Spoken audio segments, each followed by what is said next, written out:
삼기의 일체 복덕과 지혜를 갖추신 부처님께 귀의합니다. 일체 청정한 가르침에 귀의합니다.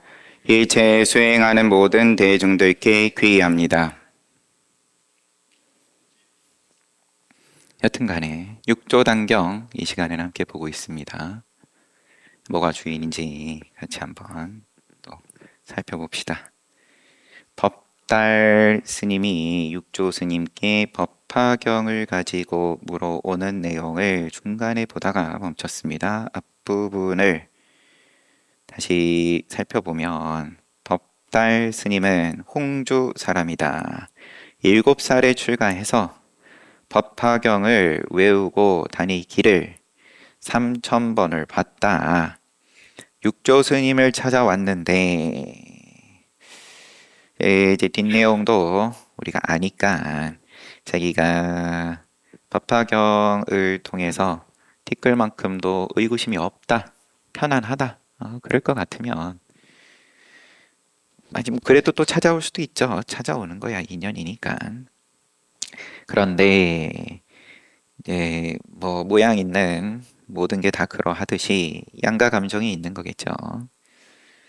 자신감도 있고 3000번을 봤으니까 남들에 비해서 더 기쁜 뜻을 한다라는, 하지만 구절구절이가 속 시원하지 않은 것도 또 없지 않아 있고 내 양심에 비춰서 괴로움이 있고, 그래서 여하튼 간에 어떤 인연으로 찾아왔든 간에 육조 스님 찾아왔는데 이미 육조 스님은 보면 아니까 이 마음이 어떠한지 그래서 먼저 육조 스님께서 절하는 걸 가지고 다짜고짜 찌르고 시작을 하십니다.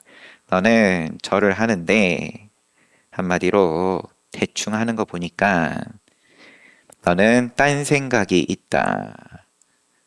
뭐냐? 법화경을 3000번 읽어왔습니다.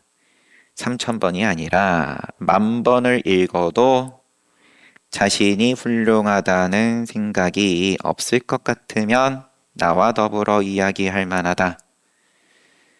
오늘의 이 자리가 너와 나의 이야기가 너도 이익이고 나도 이익이 될 수 있고 그렇지 않을 것 같으면 그러면은 다 시간 낭비다. 서가모니 부처님 표현으로는 피곤할 뿐이다.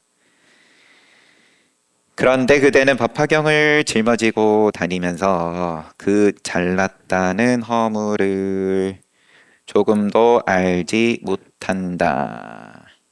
나도 모르는, 너가 스스로 모르는 결에 잔뜩 상이 끼어 있다. 개송을 들어라 하고 또 같은 내용이 계속 말씀하시고, 이 뜻을 알 수 있겠냐? 너의 법명이 뭐냐? 법달이라고 합니다. 법법자고 통달했다 이거니까. 야, 너네 이름이 법달인데 어찌 일찍이 법에 통달한 적이 있었겠는가? 이것도 또 계속 쑤시는 거죠. 너는 이름에 책임도 못 지면서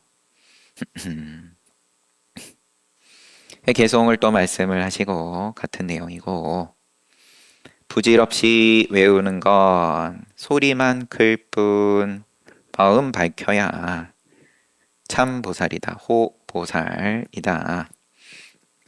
이름하여 보살이라 할 수 있다. 너는 자격 없다. 법달 스님은 개송을 듣고 잘못을 참회하며 이제 묻는 자세가 바뀐 겁니다. 여기서 2년 짧으면 또 뭐 시비를 진탕하고 니까야에서 부처님께 찾아왔던 외도가 얼굴을 찡그리고 인상을 쓰고 혀를 쭉 내밀고 가버렸다. 이런 식으로 가면 가는 거고 각자 인연인데, 그래도 법달은 인연 있어가지고 여기서 한번 마음을 바꿨습니다. 이제부터 겸손한 마음으로 모든 사람을 받들고 공경하겠습니다. 제가 법화경을 외웠지만 경의 뜻을 알지 못해 늘 의심이 있었습니다. 지혜로운 스님께서 이치를 간단히 말씀해 주옵소서. 법달이여 법 자체는 이미 통달해 있는 것인데 법을 그럼 달했다, 달하지 못했다. 이게 붙을 수가 없다. 법은 애초에 통째로가 다 달해 있는 것을 이름하여 법이라고 한다. 그대의 마음이 알지 못하고 법에 무슨 허물이 있냐, 법에 무슨 이쪽 저쪽이 있냐, 이쪽에 있는데 저쪽에 어떻게 달할 수 있습니까? 법은 그런 게 아닌데 그대 마음이 알지 못하고 경은 그대 마음이 알지 못하고 콤마 경은 부처님 경은 본디 의심이 없는 것인데 그대 마음이 스스로 의심하고 있다.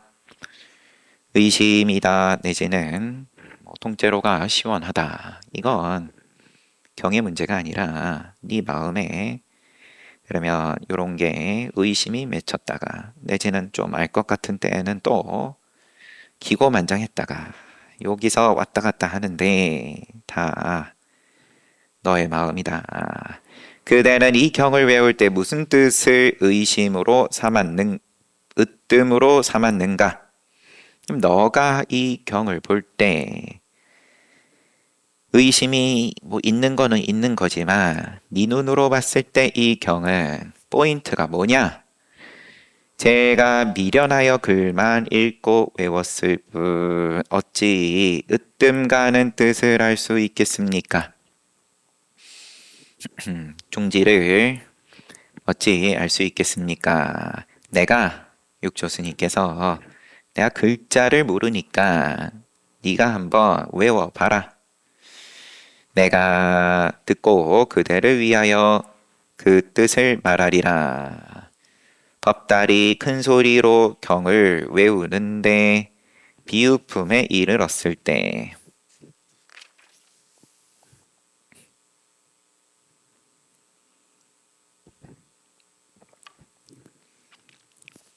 지 하시는 거예요. 육조스님께서 지 그쳐라 됐다. 이 경은 원래 들어보니까 1대4 인연으로 1대4 인연이다. 1대4가 뭐냐? 1대4가 너는 무엇을 1대4로 삼냐?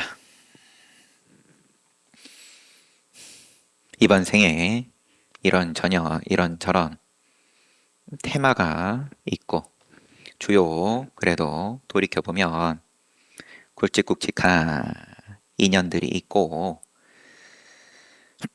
뭐 하나일 수도 있고 뭐 몇 가지일 수도 있고 하겠지만 그러면은 이게 내 삶에서의 그러면 몸 받아가지고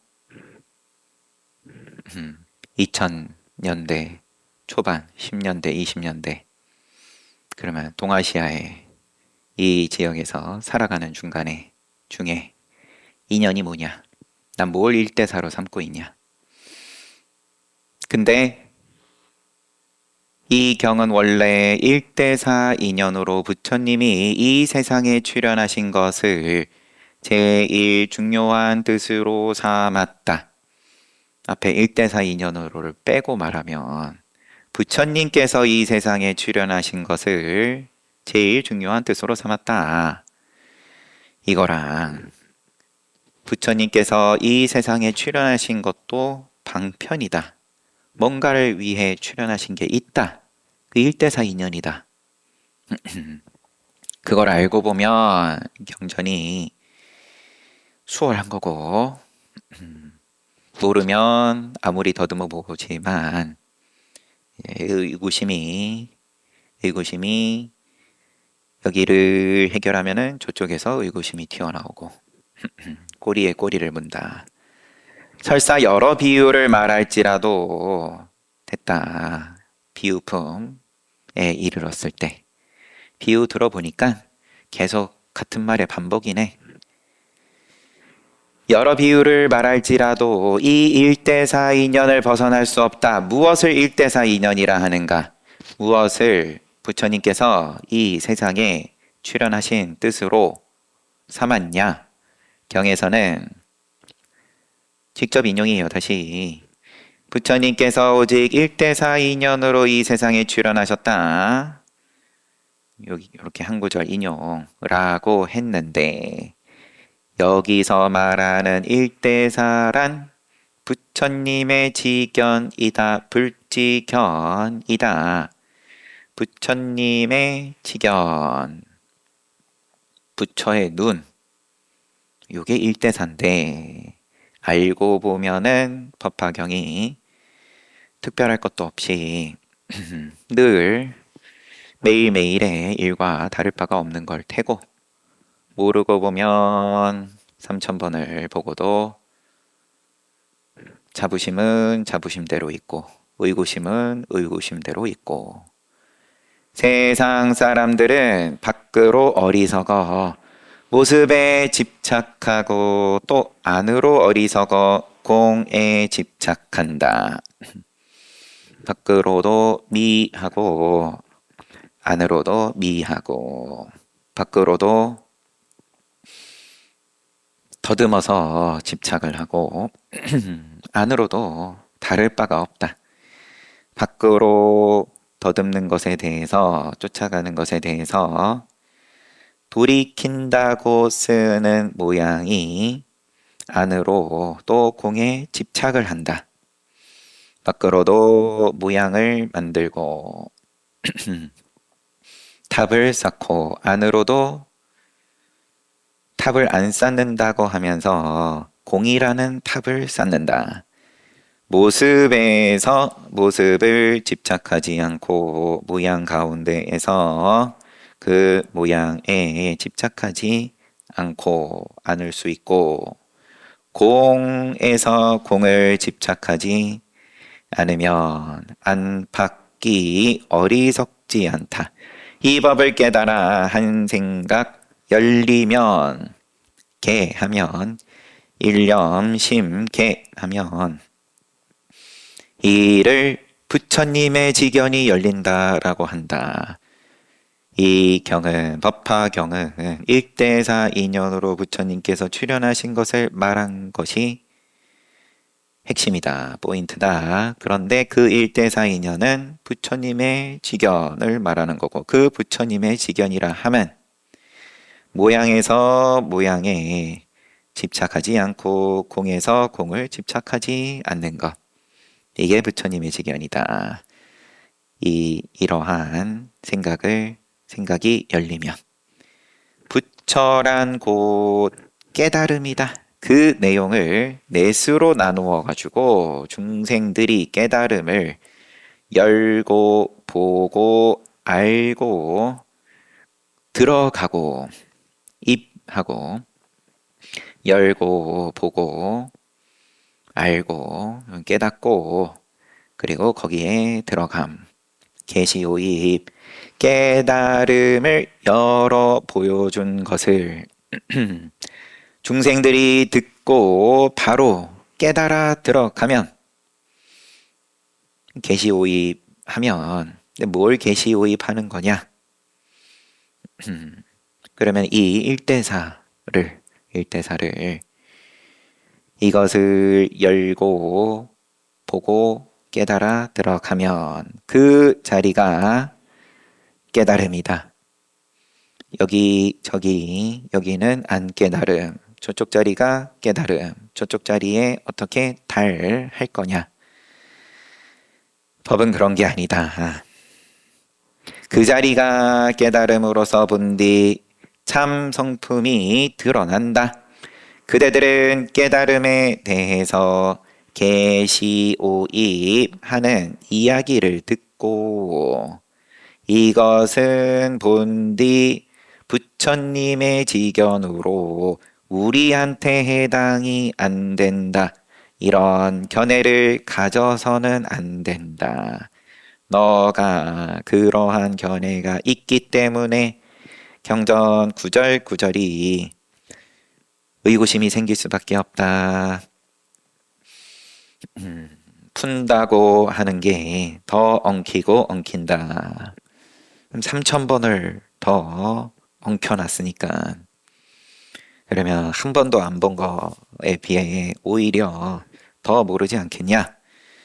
이런 견해가 부처님과 불법을 비방하고 훼손한다.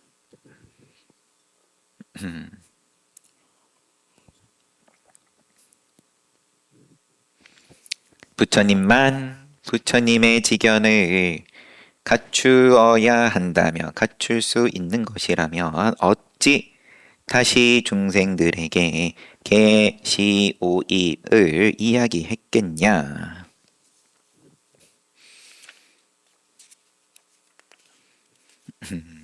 의구심의 지적을 해주신 거죠. 그러니 이제 부처님의 지견이란 불지견이란 그대의 마음일 뿐 다시 이를 떠나 다른 부처가 없다는 것을 그대는 믿어야 한다. 알겠고 모르겠고 시원하고 내지는 걸음걸음이 걸려 넘어지고 상관없이 불지견이다. 의구심을 해결을 다 하고 난 다음에 불지견이다. 이제 그게 비방하고 훼손하는 거다. 이를 떠난 다른 부처 없다는 게 긍정이 되냐? 모든 중생들은 대개 자신의 광명을 못 보고 다 부처 성품 지니고 있는 것을 긍정을 못하고 그것은 부정하고 갖다 버리고 바깥 경계를 좋아하며 앞에서 흔드는 것 쫓아가기에 바쁘고 그 인연으로 마음이 흔들려서 세상을 분주하게 살아간다. 이 때문에 세존께서 온갖 가르침으로 중생들의 분주한 마음을 쉬게 한다. 바깥으로 구하는 마음이 없다면 부처와 다를 것이 없기 때문에 바깥으로 구하는 마음이 없음이 부처다. 이게 부처님의 지견을 열었다 라고 한다. 나 또한 일체 사람들로 하여금 자신의 마음에서 늘 불지견을 열 것을 권한다. 세상 사람들은 마음이 삿되고 어리석어서 죄를 짓는다. 선업을 행한다고 하는 것이 곧 삿됨과 어리석음으로 다 괴로움이 예약이 된다. 입으로 좋은 말을 하지만 마음이 나빠서 악업이어도 그러한 거고 선업이더라도 눈뜬 불지견을 지니고서 행하는 것과 부처와 중생의 차이다. 마음이 나빠서 탐욕, 성냄, 질투, 아첨, 아만으로 다른 사람을 해친다. 이는 스스로 중생지견을 펼치는 것이다. 바른 마음으로 늘 지혜롭게 자신의 마음을 비춰서 나쁜 일을 그치고 좋은 일을 행하면 이는 스스로 불지견을 여는 것이다. 선과 악 그러면 인과법으로서도 또 받아들이는 듣는 입장에 따라서 받아들이면 또 그만큼 불선업을 멀리하고 선업을 가까이 할 테니까 또, 또 그만큼 잘난 사람으로 후일을 기약하거나 아니면은 더 나아가서 천상을 기약하거나 하지만 이제 부처님의 법이라 함은 육조스님께서 애초에 보여주셨던 것과 같이 선도 악도 양변을 집착하지 않을 때 이제 그때에 너가 뭐냐? 라고 물으신 내용으로서 깨달음으로써 불지견을 말씀을 하시는 거다. 그대는 모름지기 염염이 생각마다 불지견을 쓸 일이지 중생의 지견을 쓰지 말아야 한다. 불지견을 쓰면 세간의 어려움을 벗어나지만 중생지견 쓰면 세간의 번뇌에 묶인다. 그대가 애써 법화경 읽는 것만 집착해서 공부의 성과로 삼는다면 이것이 어찌 자신의 꼬리만 좋아하는 어리석은 소와 무엇이 다르겠는가?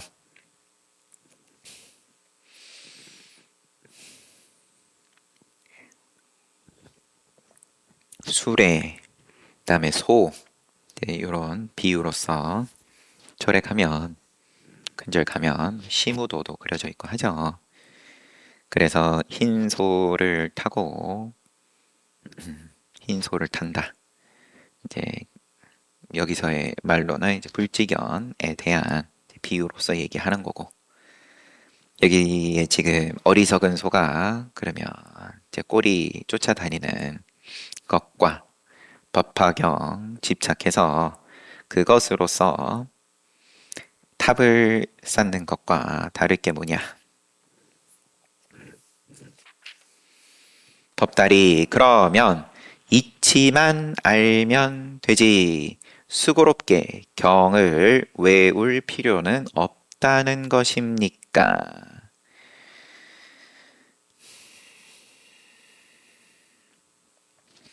모양을 그러면 쓸 필요가 없다는 겁니까? 선업을 지을 필요가 없다는 겁니까? 다 같은 질문인 거죠. 선과 악을 양쪽을 다 떠난 것이 부처다. 아, 그러면 선을 행할 필요가 없네요.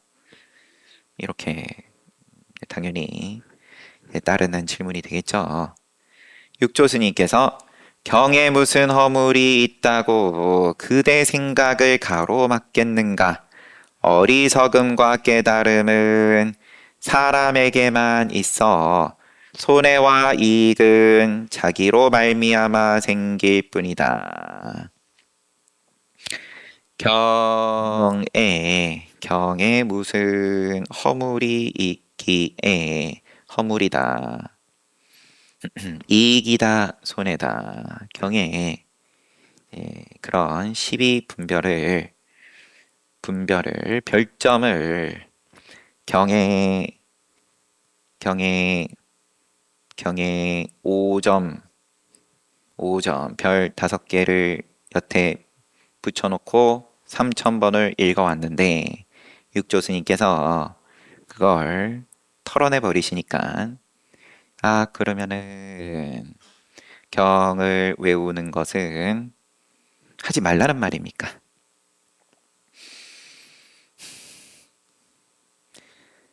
5점 주지 말라고 했다고 그러면 1점을 주라는 걸로 듣는 거냐 너는? 어리석음 깨달음 이건 분별하는 사람의 마음에 있는 것이기에 손해다 이익이다 이건 다 각자가 중생지견으로 생기는 것일 뿐이다. 너의 방금의 질문 또한 중생지견을 전제하는 질문인데, 그러면 별점이 5점이 아니면 몇 점입니까? 라고 묻는 건데, 입으로 외우고 마음으로 행하면 제대로 경을 보는 것이지만, 입으로 외우고 마음으로 행하지 않으면 헛되이 글자만 있는 것이다. 분별로서 법화경을 너가 또 묻고 있지만 분별로 법화경을 대하면 그러면 계속 중생지견이고 별점이 1점이든 5점이든 상관없이 그것만 멈추면 그것만 하지 않을 수 있으면 내가 분별하고 있음을 스스로 알기만 하면 왜냐하면 요 몸은 그렇게 생겨 먹었으니까 쉬고 싶다고 별점 주는 것이 어디 쉬워지냐. 하지만 내가 이렇게 늘 분별을 하고 있는 줄 알기만 알면 헛된 짓은 그치게 돼 있다. 나의 개송을 듣도록 하라. 어리석은 마음이 미하면 깨닫지 못하면은 법화의 굴림을 받고 법화가 나를 굴리는 것이고 세상에 어떤 모양이 됐든 내가 좋아하는 거든 내지는 싫어하는 거든 그러면은 그 굴림을 24시간 평생의 굴림을 받으면서 지나가는 거고 마음이 깨달으면 그러면은 내가 굴린다. 아무리 외워본들 내용을 모르면 밟지 못하면 그 뜻과는 멀리 멀어진다.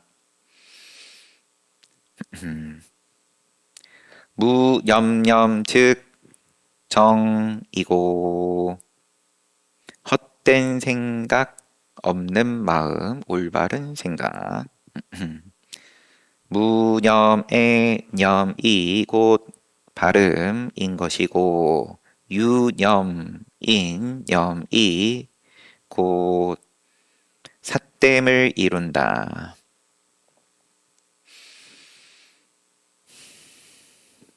헛된 생각 있다 없다 분별 안 하면 그러면은 영원토록 백우를 타고 다닌다. 몰고 다닌다. 흰 소를 불지견을 영원토록 쓴다. 써야지 하고 쓰는 게 아니다. 써야지 안 써야지 상관없이 늘 불지견이다. 법다리 개송을 듣고 갑자기 서럽게 울면서 자리에서 일어나 육조 스님께 예전에 정말 저는 법화경의 뜻을 알지 못하고 글만 읽어왔습니다. 다시 여쭙겠습니다. 체루비읍을 하는데 크게 깨달았다. 그러면 또 달라진 눈으로서 앞에는 자세가 달라졌고 지금은 뭔가 육조스님 언하의 말끝에 안목이 달라진 입장으로서 묻기를 경에서 모든 성문과 보살들이 아무리 생각해도 아무리 분별하고 헤아려도 부처님의 지혜는 알 수 없다. 법화경에 그런 구절이 있는 모양이죠. 라고 했는데 지금 범부로 하여금 누구나 한마디로 자기 마음만 깨치면 이를 일러서 불지견이라 한다 라고 하시니 이는 상근기가 아니면 비방과 의심이 따를 수밖에 없습니다. 부처님 말씀하고 육조스님께서 하신 말씀이 거꾸로로 들을 수밖에 없습니다. 상근기가 아니라면. 상근기가 아니라면. 그러면 여기서의 말만 보면 그러면 저는 이제 비방과 의심을 면할 수 있는 눈을 갖췄는데 하지만 여기에 대해서 대부분은 못 받아들일 것 같습니다. 또한 경에서 말한 양거, 우거, 녹거, 양고, 녹거, 우거 삼승으로서 양과 사슴의 수레와 하얀 소가 배고가 이끄는 수레는 어떻게 구별해야 합니까? 스님께서 다시 가르침을 주옵소서. 삼승으로 부처님께서 말씀을 비단 법화경뿐만 아니라 여러 경전을 통해서 말씀을 하셨는데 지금 육조 스님께서는 자기 마음을 보면은 곧바로 흰 소가 끄는 수레를 내가 몰고 다닌다 라고 하셨으니까 그러면 거기에 양이 끄는 수레, 사슴이 끄는 수레 이거는 다 건너뛰어 버린 거니까 붙을 자리가 없으니까 요거는 어떻게 봐야 됩니까? 육조 스님께서 경의 뜻이 분명한데 그대 스스로가 어리석을 뿐이다. 부처님이 말씀하신 것과 내가 말한 것이 모호한 게 서로 배치되는 것이 없다. 분명하다. 모든 성문과 연각 보살들이 부처님의 지혜를 알 수 없다고 말한 것은 그들이 헤아림으로써 계산기로 알려고 하는데 그 허물이 있기 때문이다. 따지고 물어서 분석해서 납득을 전제로 하여서 이해를 한 다음에 요렇고 요렇고 요러니까 그러면 해탈이다 열반이다. 거기에 허물이 있기 때문이다. 얼마나 느리냐 그러면은 늘 모양이 따라야 되는 거고 납득이 늘 따라야 되는 거고 얼마나 그러면은 뭐 그럭저럭 뭐 흉내는 낼 수 있겠지만 그게 무슨 거울이냐.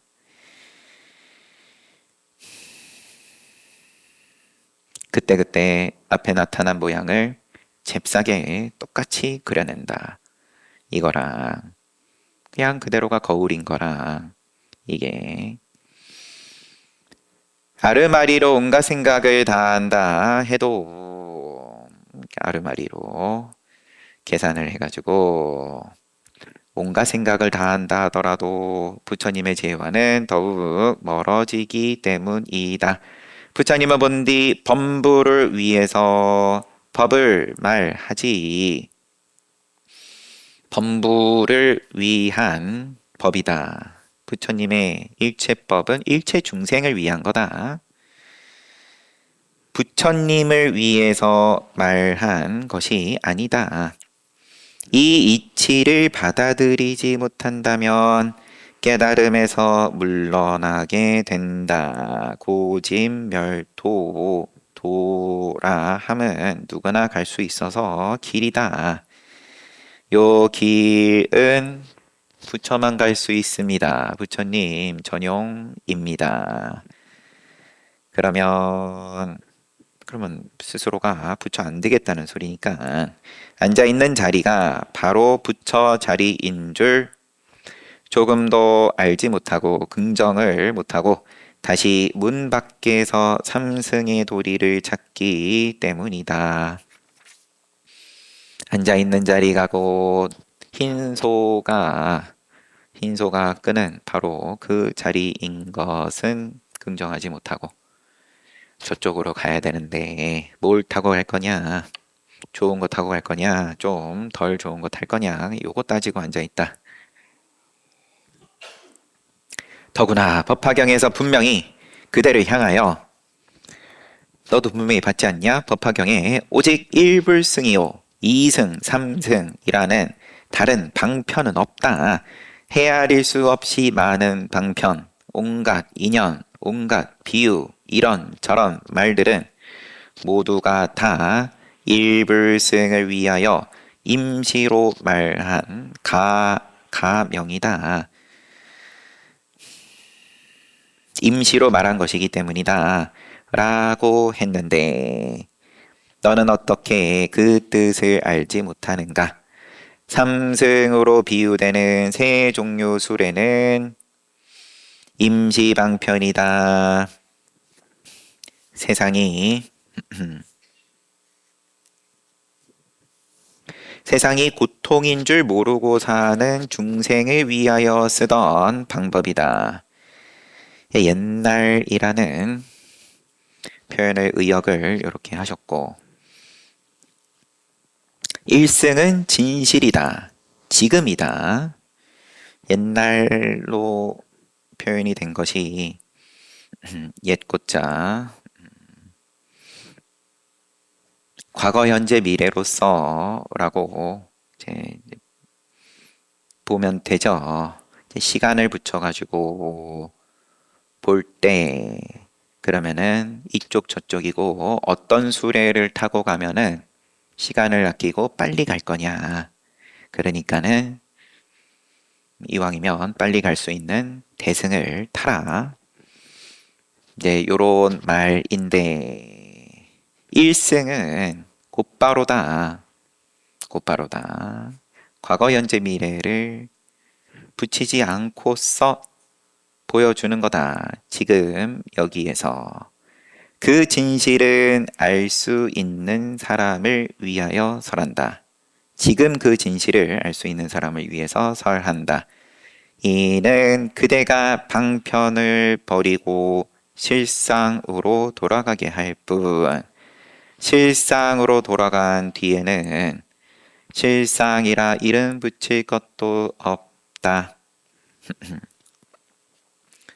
저쪽으로 가야 된다. 이 생각을 버리지 못하는 입장을 위해서 쓰는 방편들일 뿐이지 이미 이쪽 저쪽이 없는 통째로 가다 실상인 늘 불지견인 입장에서 뭘 그러면은 실상이라 할 것이며 부처라고 할 거냐.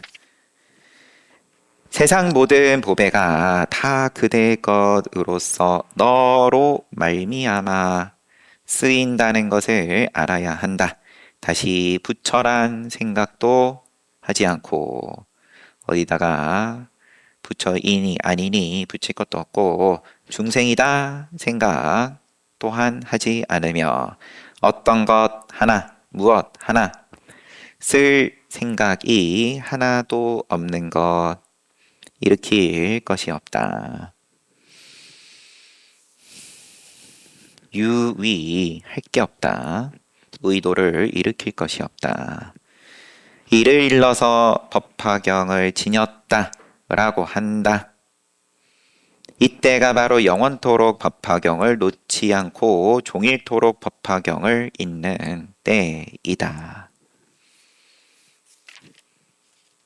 법달은 가르침을 받고 뛸 듯이 기뻐하며 개성으로 찬탄하기를 법화경 3000번 읽고 외운 것 6조 스님 한마디에 쓸모없으니 출세간 바른 이치 알지 못하면 오랜 세월 헛된 공부 어찌 쉴 것인가.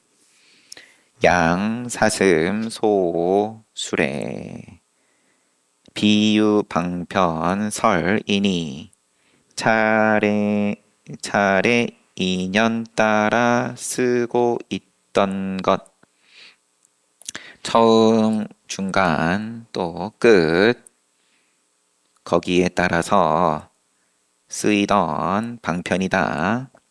고통 속의 화택에 신음하는 중생 그 몸이 화택 가운데 이미 변함없는 부처인 줄 누가 알았겠냐.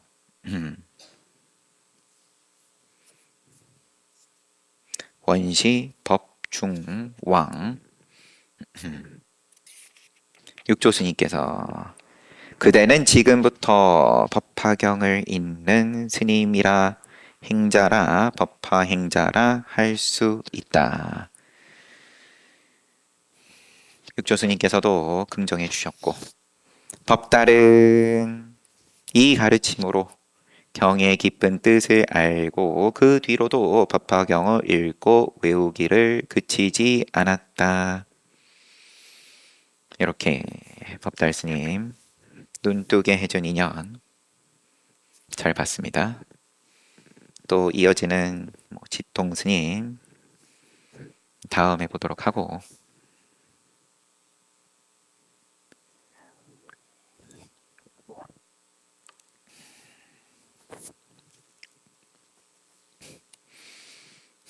눈뜨고 보면 법화경을 보든 내지는 메뉴판을 보든 불지견을 쓴다.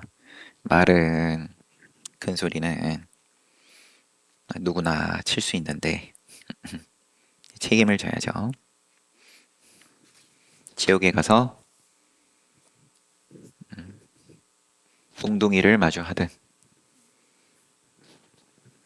부처님의 경전을 마주하든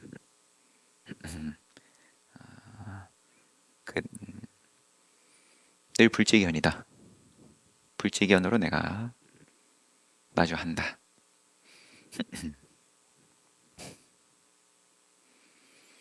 그럼 몸은 색수상행식은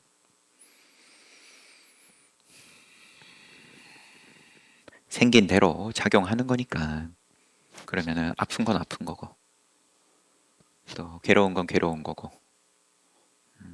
의욕이 충만하면 내지는 의욕이 하나도 없으면 하지만 그 작용에 대해서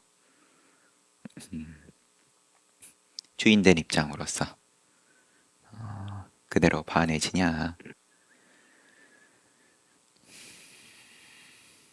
그러면 또 이제 이런 소리는 이제 성문 영각의 소리다. 흰 소가 끄는 수레 요거는 뭐냐 사홍서원하고 마치겠습니다.